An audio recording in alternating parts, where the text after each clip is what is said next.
Welcome to the deep dive. Well, forever it feels like, Mars has just hung there in our imagination, hasn't it? That red planet, the ultimate sci-fi frontier, always whispering possibilities. But what used to be pure fantasy is now, well, it's actually starting to look plausible, maybe even inevitable, thanks to some incredible science and engineering. And the big question has shifted. It's not really if we can get people to Mars anymore. It's more like, okay, how do we actually live there sustainably? And a huge part of that, maybe the biggest engineering puzzle, is how do we build things? Shelters, labs, you name it. So today, we're diving deep into something really groundbreaking. A solution to Martian construction that honestly sounds like science fiction, but it's real science. It's coming out of Texas A&M University and the University of Nebraska-Lincoln.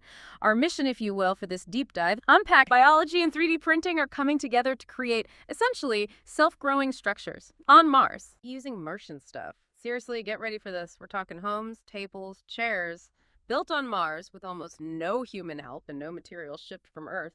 Okay, let's unpack this. It's fascinating because the scale of the problem, the logistics, it's just immense. People often underestimate that. We're not just talking about a quick visit like planting a flag. We're talking about setting up shop, a real self-sustaining outpost where people can live and work for, well, maybe generations. And you can't do that without reliable shelter. But the way we build here on Earth, pouring concrete, welding steel, huge prefabs, forget it. It just doesn't work when you're, 250 million miles away in that environment with basically no crew. Right. Utterly impractical. Yeah, so this new idea we're about to dig into, it's such a paradigm shift. Instead of thinking, how do we ship every single nail and screw, it's more like, how do we grow what we need right there? That's the leap from just visiting to actually, colonizing. Okay, so let's dig into that why a bit more.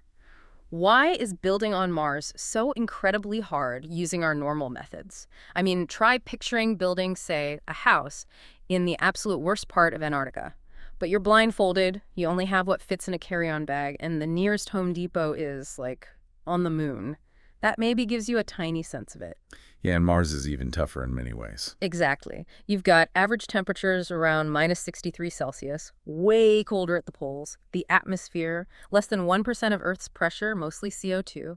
Then there's the constant radiation, solar and cosmic, no magnetic field to protect you, and those planet-wide dust storms. They can last for months. Yeah, brutal conditions. And the practical stuff is just staggering. First, getting materials there, sending rockets packed with concrete mix, steel beams, big machines. It's just not practical. They're affordable. Not even close. Every kilogram costs, tens of thousands of dollars, maybe more? Just the raw materials for a basic habitat would mean tons and tons of launches. The cost would be astronomical. Hundreds of billions, maybe. Just for the stuff, let alone people and tools to assemble it.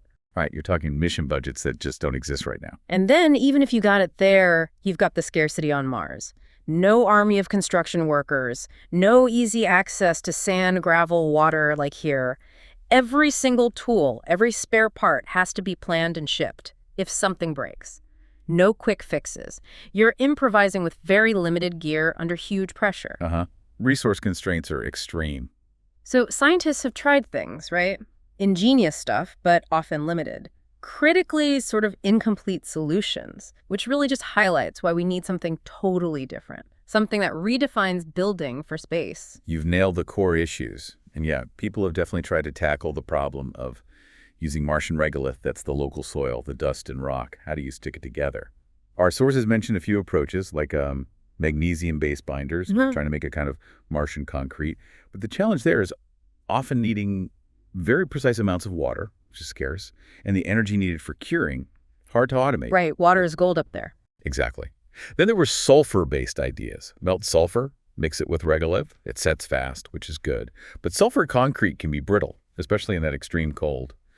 And, what if it gets hit by a micrometeoroid or gets too hot? Could release nasty fumes. Okay, so not ideal. And geopolymers, too, using alkali-activated materials from the regolith itself. Promising, but these usually need high temperatures to process them, and specific chemicals, activators that you'd likely have to bring from Earth. Again, adding to the payload problem. So back to the shipping issue. Pretty much. And the really critical point, the common thread through all these methods, they all need significant human help. People mixing, molding, supervising, fixing things. And like we said, manpower on Mars is the most limited resource of all. Every astronaut hour is incredibly precious. So for building big, long-term stuff, these methods just don't scale. They're not feasible for real colonization. Okay, that paints a pretty challenging picture. It is challenging. But there's another avenue people have explored which gets us closer to the breakthrough we're discussing. It's generally called microbe-mediated self-growing technology, using life to build. The concept itself is pretty cool. We've seen attempts using bacterial biomineralization. Certain bacteria, like Sporosarsina pasteurei, can actually precipitate calcium carbonate, basically limestone, and glue sand particles together, like making biological bricks. Wow, okay. Bacteria as bricklayers. Sort of, yeah. And similar ideas using other ureolytic bacteria. NASA's even looked into using fungal mycelium, the root network of fungi, as a kind of living glue. These are really exciting steps showing biology can play a role. But there's a catch, right? There's always a catch, isn't there? The big critique, and this comes straight from the research we're looking at, these current practices aren't fully autonomous. They usually rely on just one type of microbe, a single species or strain. We call that extenic growth. Think of it like sending a specialist out alone. They're really good at one thing, but they need support. These single microbes often need a continuous supply of specific nutrients that they can't make themselves. Ah, so they need feeding, which means outside help. Exactly. Either humans have to intervene, or you need complex life support systems shipped from Earth just to keep the microbes alive and working. And we're back to the manpower and shipping problem. It makes large-scale, long-term self-sufficiency really tough, maybe impossible with those methods. So if you connect this back, the big missing piece, the thing everyone's been searching for, is true autonomy, a construction system that can pretty much take care of itself once you set it up. That's been the holy grail. Okay, so after all those challenges, all those near misses, you might be wondering if building sustainably on Mars is even possible. And the answer, amazingly, seems to be yes, but not with steel or concrete. It's with biology, something ancient, elegant, life itself. And this is where Dr. Congrui Grace Jin at Texas A&M and her colleagues at the University of Nebraska-Lincoln come in. This isn't some overnight thing for them. They've been working for years on biomanufacturing, creating engineered living materials, really dedicated, complex work. It's built on a lot of foundational research. And their latest study, just published in the Journal of Manufacturing Science and Engineering, which is a top-tier peer-reviewed journal in this field, takes all that work and points it directly at Mars construction.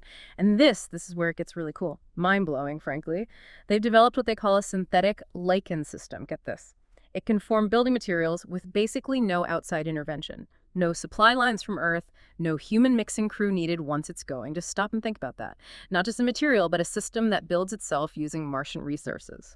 It really is remarkable, and the inspiration is just beautiful, straight from nature.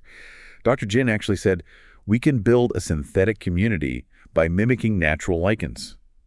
It's not just about using one microbe doing one job. It's about recreating that partnership you see in lichens on Earth. You know, those tough organisms growing on bare rock or trees. They thrive in extreme places because they're a team, a symbiosis. Right, lichens are incredibly resilient. Exactly.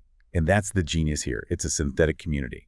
Unlike those earlier attempts with single microbes needing constant feeding, this is a co-culture system designed for self-sufficiency, just like a natural lichen. Yeah. And this synthetic community has two main players working together, diazotrophic cyanobacteria and filamentous fungi. Okay, cyanobacteria and fungi. Yes. And this multi-species design, this partnership, that's the absolute key. That's what solves the nutrient supply problem, the need for constant human help. This integrated approach is what finally allows for completely autonomous, self-growing construction tech, which naturally brings us to, okay, how does this tag team actually work? What does each partner do? It's fascinating when you break it down. It really is a marvel of biological engineering. It's all about this deep symbiotic relationship, a self-sustaining give and take, a little living ecosystem making building materials. So let's look at the diazotrophic cyanobacteria first. These guys are amazing, often called blue-green algae. They do photosynthesis like plants, but crucially, they can also fix nitrogen gas, dinitrogen, and carbon dioxide directly from the air. Mars's atmosphere is mostly CO2 with some nitrogen, so they pull these gases right out of the thin Martian air. Using readily available resources. Exactly. And they convert them into two vital things. One is oxygen, which, bonus, could help make habitats breathable down the line. But more immediately, they produce organic nutrients, food, basically. And that food helps the filamentous fungi survive and grow robustly. So the bacteria are the primary producers, making food from air and light. Right. But wait, there's more. Through photosynthesis, these cyanobacteria also increase the concentration of carbonate ions in their environment, and those carbonate ions are critical. They're the chemical building blocks needed to form the mineral binder that actually solidifies the regolith. They're essentially setting the chemical stage for construction. Okay, so the bacteria handle the chemistry, the food production, setting things up. Then the other partner, the filamentous fungi, step in as the master builders, the structural engineers. Haha, yeah, something like that. Their role is just as crucial and totally intertwined. So first, they have this amazing ability to grab metal ions, dissolved minerals from the regoliths, and bind them right onto their cell walls. These fungal cell walls then act as nucleation sites. Think of them as tiny starting points or scaffolds. This is where the biomineral production really kicks off. Minerals start precipitating and crystallizing around these fungal threads. The structure starts growing. Okay, so they provide the framework for mineralization. Precisely. Yeah. And second, the fungi actually help their bacterial partners grow better. They provide the cyanobacteria with things they need, like water they've trapped, minerals they've extracted from the soil, even recycled CO2. It creates this really efficient, self-regulating loop, minimizing waste, maximizing growth. Very little external input needed. Wow, it's a tight partnership. Very. And there's one more key thing both partners contribute. They secrete biopolymers. These are like natural sticky glues, complex organic stuff like special sugars and proteins. And these biopolymers dramatically increase the adhesion, the stickiness, between the regolith particles and those newly formed mineral crystals. So they're not just growing minerals, they're actively gluing everything together, the soil, the minerals, into a solid consolidated mass, a Martian biobrick, essentially. That elegance, the biomimicry, it's just incredible, using biology to solve this massive engineering problem. And the source points out something really important. The cyanobacterial and fungal growth in such co-culture systems is much more robust than their exenic growth due to mutual interactions. So they're not just stronger together, they actively make each other better at surviving and growing. Exactly. It's not just 1 + 1 = 2. It's more like 1 + 1 = 5 in terms of resilience. They protect each other, support each other. It makes the whole system way more likely to survive those harsh Martian conditions compared to a single microbe trying to go it alone. That robustness is absolutely key. And the inputs. This is the really revolutionary part, isn't it? It is. This is the kicker. What does this system need to grow? It's solely based on Martian regolith simulants, air, light, and an inorganic liquid medium without any additional carbon or nitrogen sources. No extra carbon or nitrogen. None. That's huge. Unlike other microbial methods that often need those pre-made nutrients shipped from Earth, this system gets its carbon and nitrogen from the Martian air itself, thanks to the cyanobacteria. It dramatically cuts down on what you need to send. It moves closer to true in situ resource utilization, living off the land. Or, well, the regolith. So minimal inputs. What's the output? The output is large amounts of biomaterials that bond the regolith together into that solid structure. And interestingly, the research shows that the type of mineral crystals formed, their shape and size, can actually vary depending on the cultivation conditions. Meaning there's potential for control. You might be able to tweak the conditions, maybe the light, the humidity, the initial liquid medium, to grow materials with different properties. Like maybe you grow a more flexible, insulating outer layer for a habitat and a denser, stronger structural core, functional grading they call it. Wow. Tailor-made biomaterials. Potentially, yeah. It suggests a level of adaptability and customization that's really exciting for building complex structures. Okay, this is really starting to sound like a viable path forward. The core benefit, just to reiterate, is massive. It grows with no manpower needed once it's running. Think about how that just solves or bypasses all those huge problems we talked about earlier. Right. The insane transport costs, the logistics, the danger for human crews, the resource limits. This biological approach just sidesteps so much of that. It flips the script from bring everything to grow everything. And it's not just making crude blocks. You mentioned integrating it with 3D printing. Yes, specifically a technique called direct ink writing. So you could actually print complex shapes, not just walls, but potentially. Well, the paper mentions buildings, houses, tables, and chairs, even more specialized internal structures. You could send robotic printers ahead with a starter kit of these microbes. Exactly. And they could essentially print or grow a basic habitat, maybe even furnish it, before the first humans even leave Earth. Or, once a colony is there, they could use it to expand, modify, repair structures with minimal human effort. It completely changes the game plan for Mars missions. It makes sustainable presence seem much more achievable. It really does. The source material uses the word revolutionize, and I think that's accurate. This advancement has the potential to revolutionize extraterrestrial construction by enabling structures to be built in the most demanding environments with restricted resources. That's a direct quote. And comparing this autonomous multi-species system to the old single-species approaches really highlights the leap. Remember, they specifically chose filamentous fungi, partly because they survive harsh conditions much better than heterotrophic bacteria.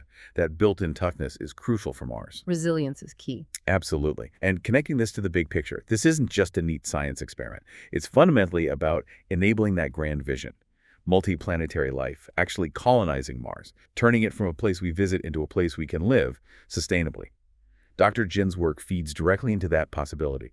It's about using life to make life possible somewhere else. It's genuinely inspiring stuff. So where do they go from here? What's the immediate next step for Dr. Jin and her team? Well, the research is definitely ongoing. The next big focus is the creation of regolith ink to print biostructures using the 3D printing technique of direct ink writing. Okay, so perfecting the printable version. Exactly. Taking this living material and turning it into a consistent, flowable ink that automated printers can handle precisely. They need to figure out the right consistency, make sure it doesn't clog the printer nozzles, ensure the microbes survive the printing process. All that practical engineering. Making the bio-ink work reliably. Right. Because the vision is a robot printer extruding this paste Martian soil mixed with the synthetic lichens layer by layer. And then that printed structure just grows, hardens, becomes a solid wall or a chair leg or whatever was printed. It still sounds like magic, even knowing the science. It kind of does. And Dr. Jin clearly sees the potential. She's quoted saying, "The potential of this self-growing technology in enabling long-term extraterrestrial exploration and colonization is significant." It's about persistence, Yeah. expansion, building a real foothold, One living biobrick at a time. So, okay, stepping back, what does this all mean? For space, obviously, but maybe even for us here on Earth. Well, the implications could be really broad. Beyond Mars, could you use similar ideas elsewhere? Maybe for building habitats deep under the ocean, or in really remote, tough spots on Earth. Resource-poor areas, disaster zones needing rapid shelters. Interesting point. It really challenges our whole model of construction, doesn't it? Moving from shipping everything in to growing structures in place using local materials. Could it change how we think about sustainable building anywhere resource limited? Imagine buildings that aren't just inert structures, but are, in a way, alive, adapting, maybe even self-repairing. A living architecture. Potentially. And it really pushes us to think critically. So here's something to chew on after this deep dive. If we're going to get a system inspired by humble lichen to build us a house on Mars autonomously, what other problems that seem impossible right now could biology help us solve? Maybe closer to home. How does our relationship with nature change when we start not just mimicking it, but actively partnering with it for these kinds of advanced engineering solutions? It's less about extraction, more about cultivation, integration. What other limits that we think are fixed could we overcome if we just learn to think more like a lichen? Wow. Thinking like a lichen. That's a powerful thought to end on. What a journey today. We went from the frankly daunting challenges of building on Mars, the sheer cost and difficulty, all the way to this incredibly elegant biological solution, synthetic lichens. Dr. Jin and her team showing us a path to autonomous self-growing structures using Mars's own soil, air, and light. It really is a potential game changer using biology to build our future in space.